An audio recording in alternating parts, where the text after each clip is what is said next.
Hey everyone, it's finally happened. Today at some point I finally passed over, 500 subscribers. So with that in mind, I think it's time to...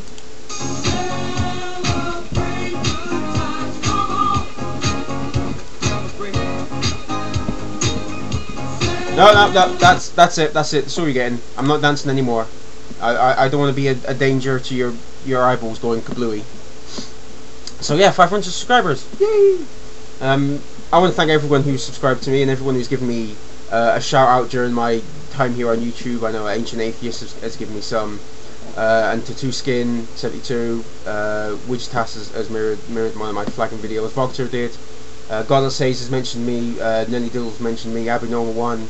Thank you to everyone who has. If I haven't mentioned your name, sorry, but thank you all the same, and thank you to everyone who has subscribed to me. So you guys spoke, I listened. I will do a Q&A video. So everyone, if you want to ask me a question, post it down below in the comments, and I'll leave it open for a few days. Preferably, probably by Friday. I'll do the video on Friday, and then, I'll sort of stop the questions. As soon as I make the video, any questions that get answered after that, or if there are any questions afterwards, and I'll just answer them in the comment section. But I'll make a video on Friday, and so get your questions in before then if you want me to answer them in a video. Ask anything you want. I'm not saying that I will answer every single question that's asked, but if I do answer it, then it will be an honest answer. Just because I don't want to, there may be questions that I don't answer for reasons that are too personal or something like that. So yeah, so get to answering the questions, asking the questions. I'll be answering them, because that's the way this works. Anyway, the second thing I want to talk about in this video is I was watching NoPlum99's epic 17-minute video about heaven last night, and it was a very good arguments that he brought, and very deep and very thought-provoking, which is probably why it provoked the thoughts that I'm about to talk about now.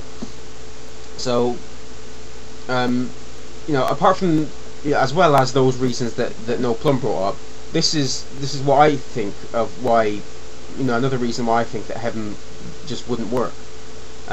Okay, so everybody has their own different standards of happiness. I'm sure people will agree. It's why,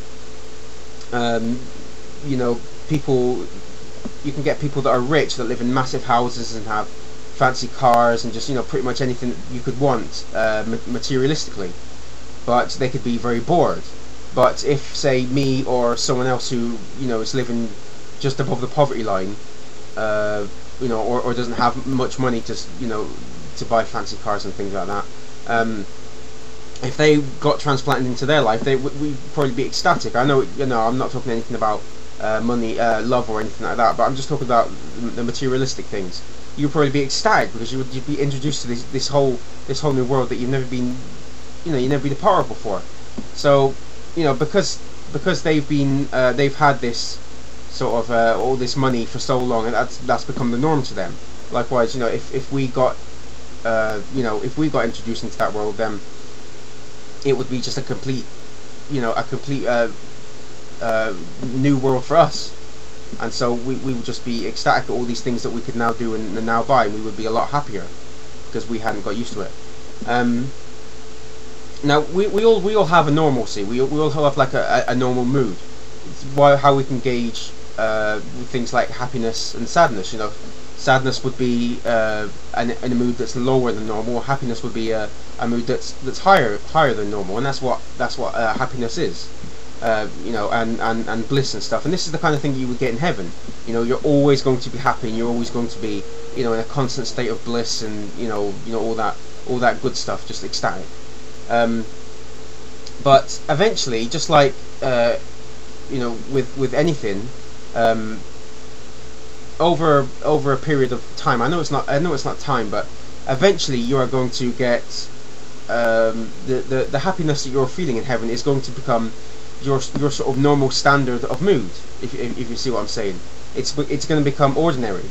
It's going you're going to get up, and the normal happiness that maybe would have fulfilled you before wouldn't fulfill you now afterwards. In fact, it would be sort of just ordinary. It would be your standard. So in that way, in that case, heaven, or whoever is controlling heaven, God or whatever, is going to have to push the limits of happiness more. It's going to have to make you more blissful and more happy in order for you to actually feel the sensation of happiness, and surely it's going to get to a point where you're just going to be as happy and as blissful as you could be, and then what do you do then? Surely there has to be a limit as to how much happiness and bliss you could feel.